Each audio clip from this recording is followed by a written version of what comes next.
Okay, so basically, I'm doing this thing where I'm going like interviewing, getting the background story of all the Aish rabbis.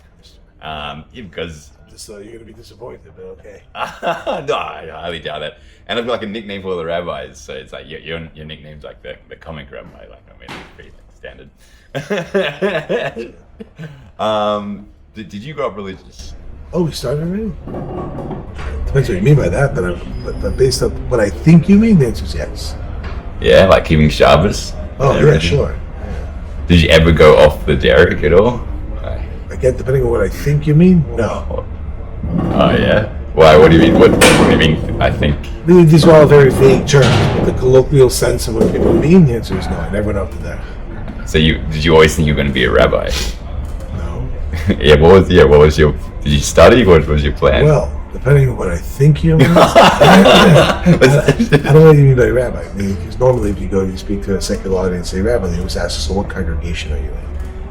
If you mean like a person who studied Torah before, it says, yeah, I thought I'd studied Torah.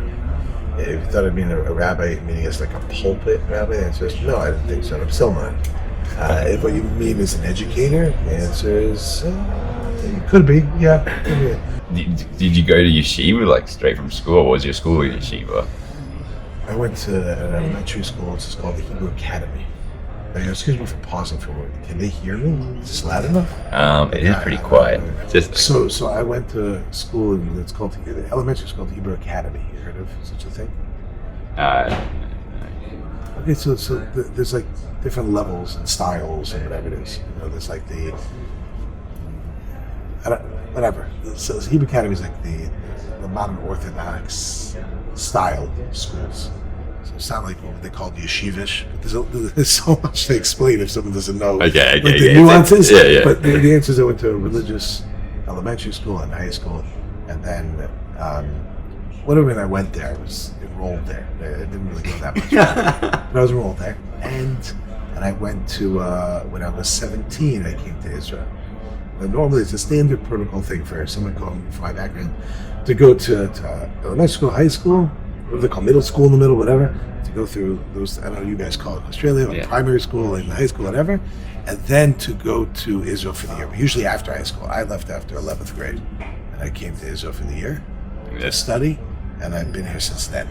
Oh, whoa! So that was that. Yeah. But okay, you're very musical, and that did you didn't do any? Did you do any music? Did you like? Yeah, when I was in high school, I had some bands. You know, we had some fun. I'm a musician. Yeah, that's fair. And you know a lot of like modern references musically and theater. Well, if you listen to my references and pay attention, you'll realize how old you are. In other words, it's true that I know references, but most of them are not recent. And that's what I'm talking about. The current ones are the ones that are just, just floating around. It's not, it's not. I really don't know things. Did you have any particular rabbis that influenced you on like your journey? Yeah, of course. Yeah, who's like some highlights? Highlights.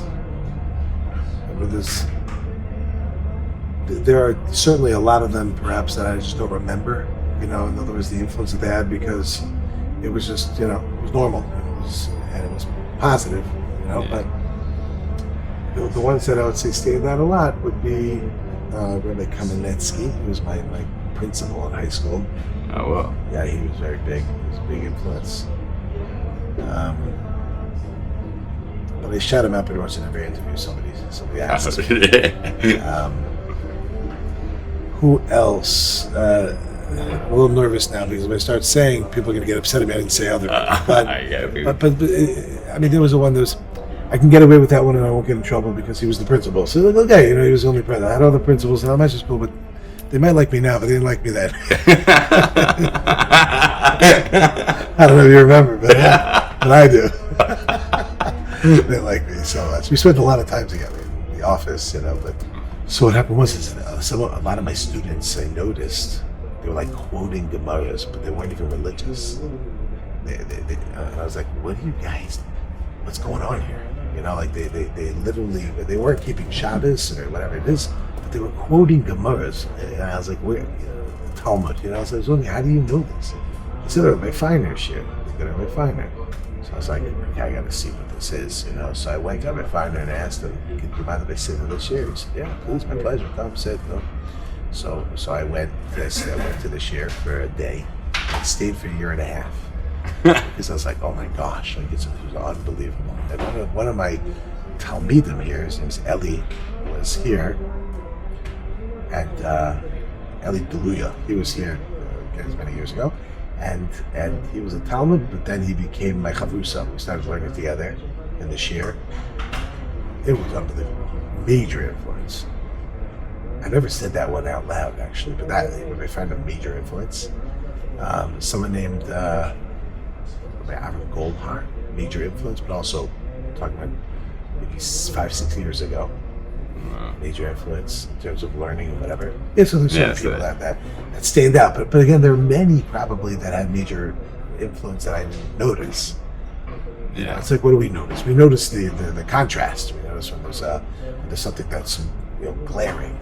But when things go smoothly, we're just like, yeah, it was okay. It's just like, that was amazing. They were great. So there are probably a lot of teachers that were great, a lot of rabbis that were great over the years. But the ones that stand out that I remember are those, let's see, those three that I just mentioned had noticeable influence and impact on my life. What was the story about coming to Aish? Coming to Aish was a mistake. Now, I don't mean that in the sense of like, oh, what did I do? If I knew what I was getting myself into, I never would have. Really? Why? Yeah, I'm happy I did it. I'm happy that it happened. But I didn't know what it was. I didn't really understand what was happening. It was basically after I got married and I was learning for a few years.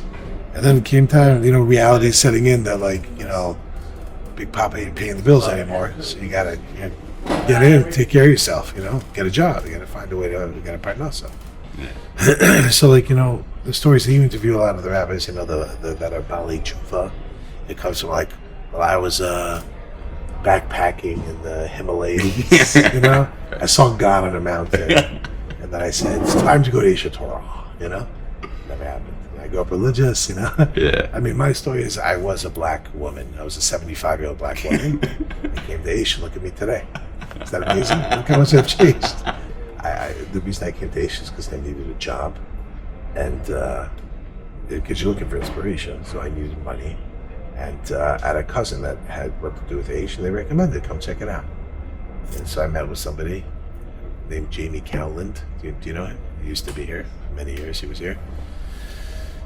Whatever. Long story short, it's a whole story. But long story short is I ended up teaching here, but I didn't know what I was getting myself into. I had no idea what was happening. Why? How's it different for other institutions, or what was it like? I never heard of Aish Torah.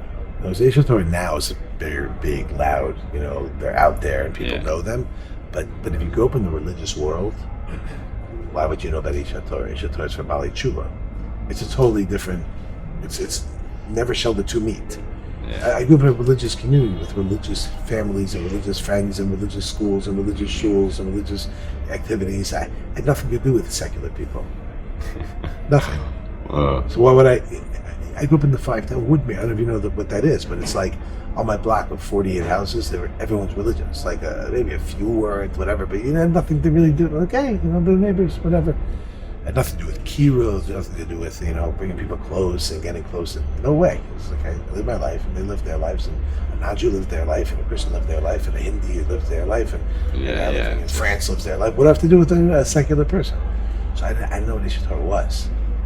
So when I came in, I was looking to teach, but looking to teach religious kids. I didn't know what it was. Starting from scratch. I literally had no idea what it was. And then he starts pitching me on these ideas. You'll go to, he's English, so it's like, you'll go to Leeds, you'll go to Liverpool, you go to Madison, Wisconsin. I was like, why am I going to these places? I just got He's like, yeah, no, you go to campus.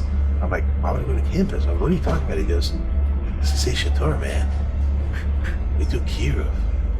I was like, do you have any 10th grade teaching jobs for religious kids? Like, what are you talking about? And it was like the whole thing was a mistake. But if you want the long version, I'll tell you. But the short version is that he basically ended up convincing me to check it out. I checked it out, and it took a full year from that meeting till I finally started working here. But that's how I got here. It wasn't like I was secular and religious. And I found God, and it wasn't. I care so much about the Jewish people. It was I need money. Since I need money, and really that's a mistake because I didn't make it here. But the point is that hey, make a living. You know what I'm saying? That's it. And when am I going to meet a guy who grew up in a secular home from Australia who's going to ask me questions on the basics of how do you know there's God? I'm like, what are you talking? Of course there's a God. And what are you saying? Because I don't understand your accent. All these things. You know what I mean? So it's so that was that. But it was a great mistake. It was the greatest mistake. You're my greatest mistake. Okay, on learning, what is your favorite book? In no particular order. Okay. The Path of the Just. Oh, yeah. Mesilas Yesharim. Yeah. But these are only for people that are. These are only for people that actually want to learn and they want to grow. Yeah. If you're not interested in learning and growing, it's just like, oh, let me just read by the pool type of thing. So what book would I recommend? Megillas Esther. You know what I mean? Great action. Film. But those who actually want to learn and want to whatever, Mesilas Yesharim, Path of the Just, it's the same book. Languages written by Moshe Chaim Lutzad, the Rabbi. Yeah. About coming up on 300 years ago, 200, written in the 1700s. I'd randomly open to a chapter and just read that, but I haven't gone through it again. And I liked Derek Hashem. Really? The Way of God? Yeah. Father, yeah. Why? What do you like about it? I don't know, what in comparison to Father just felt like rules, it was here's a map of rules, and here's a list of rules, and then Derek Hashem was here's a map of the world. You look at everything. So I'll tell you the difference. What I see the difference in the two is that Derek Hashem is not demanding on you at all. No, I agree. Mesilas Yesharim is demanding. Yeah. So, of course, who doesn't like things that are not demanding? Derek Hashem is like, oh, I'm curious, and oh, that's nice, and you move on. Mesilas Yesharim is like, grow, become a different person. You're like, no, I just want to get a little schmorg, I just want to stay where I am, be comfortable, whatever. Mesilas Yesharim will change your life. But you have to do it, So it's a guidebook on how to live your life. Yeah, that's very true. Yeah. I should read it again. Yeah. You've traveled a fair bit. How have you got? Never been to Aussie. Yeah, it's not that. It's supposed to go. I had visas ready to go. Really? Yeah, my whole family were going. When? We were supposed to be there 2020. Oh, yeah, well. We had a whole tour. We were going to Gold Coast. We were going to Sydney, Melbourne. Making our way. We're going to go to Africa afterwards. We had a whole trip. Well, I could have seen you there. Then Fauci decided to make money. Yeah. Then the Corona. Well, wait. So do you have a favorite country that you haven't been to? How do I know? I've never been there. Yeah. Exactly. Well, the ones that you have gone to. That I have been to? Yeah. Favorite country that I've been to? Yeah. It's hard to say a favorite country. There's a lot each place has. I'll tell you what popped into my head is there's no way I'll say it because if anyone watches this, then they're gonna be not happy with me. If we're just talking about natural beauty, Yeah. I could just say natural beauty. Seattle, Washington. Really? It's beautiful. Hawaii's also beautiful. Mexico's beautiful. But something hit me with Seattle. Like, what is Are you really? this place? Seriously. What? Crazy? Yeah, that is Have you ever crazy. been there? No. When I say that to people from Seattle, they go, were you there in the summer? And I say, yeah. They're like, was it raining? I said, no. They're like, okay, forget it. It's only 3 days a year, apparently. So, but I hit that day. So, Mount Rainier, it looks beautiful. There's a mountain there. And it's really beautiful. Beautiful place. Cancun is very nice also. Water. Yeah. And Hawaii's Hawaii, it's what it is, Yeah. That's just in terms of the place itself, the physical location. In terms of the people, every place. Yeah. I don't have a... Okay, well then I'll go for the favorite book. What's your favorite Jewish holiday? Have you ever had one? I'm one of these guys that's really annoying because everybody has their thing or whatever. It's just I really don't have. I don't. But I do.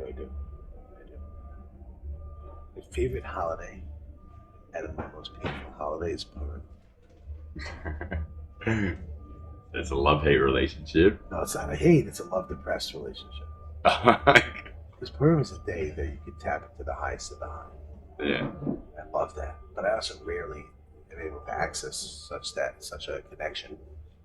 Even on Purim, I'm saying it's like to me, it's like the holy of holies is Purim.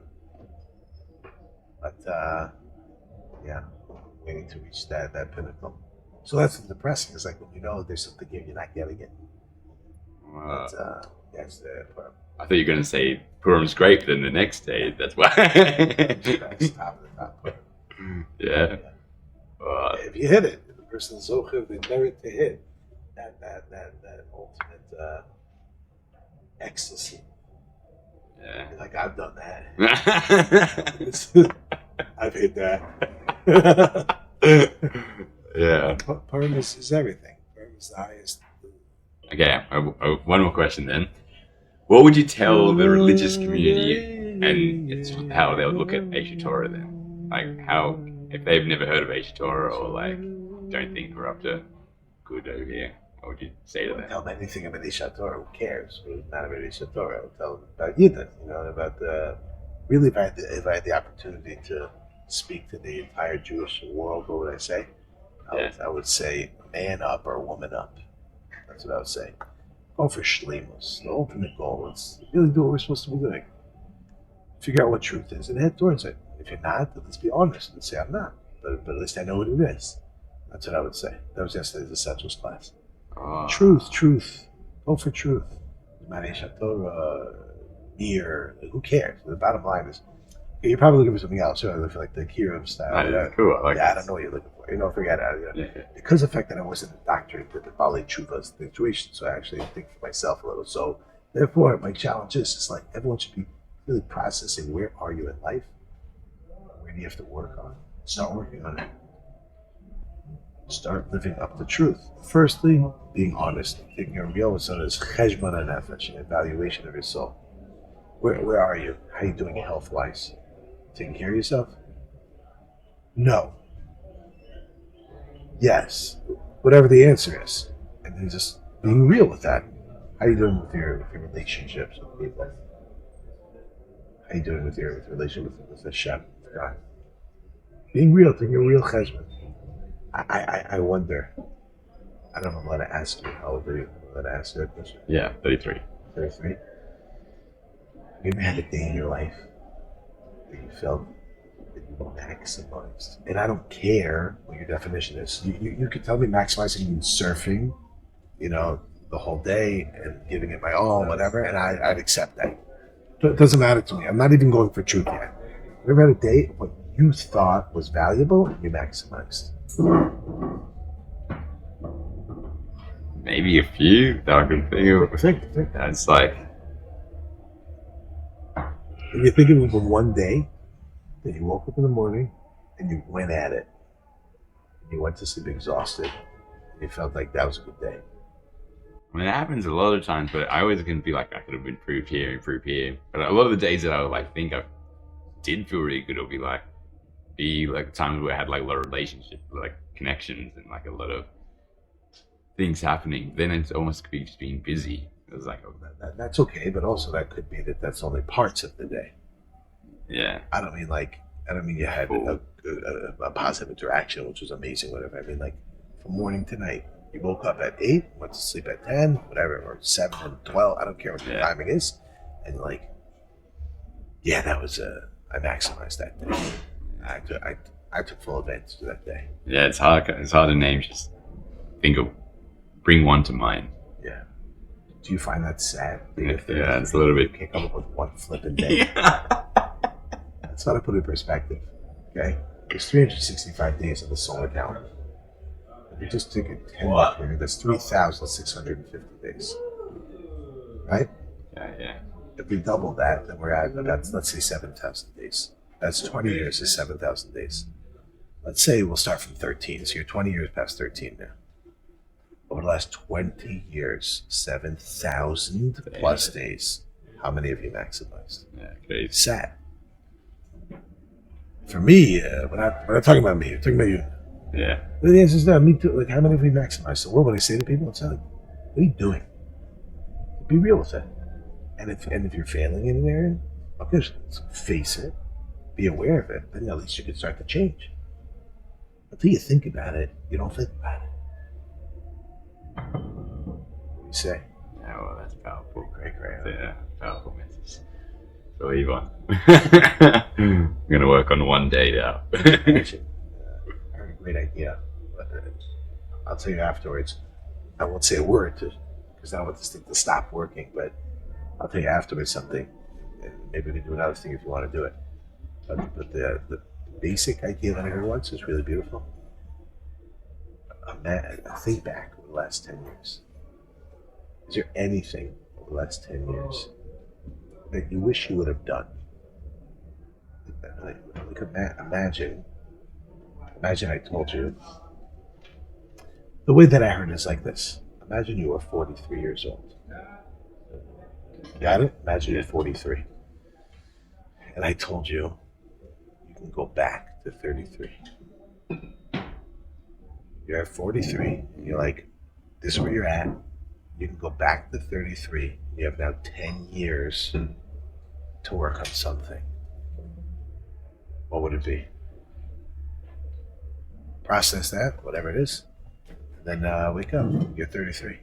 So you can go back to 23, right? Okay, the past is the past. But God willing, you're going to be 43 one day. Now, when you're 43, will you be looking back and saying, wow, I'm so happy that I did? Or you be saying, I wish I would have? Yeah. So start owning up. Step one, first step is just being aware.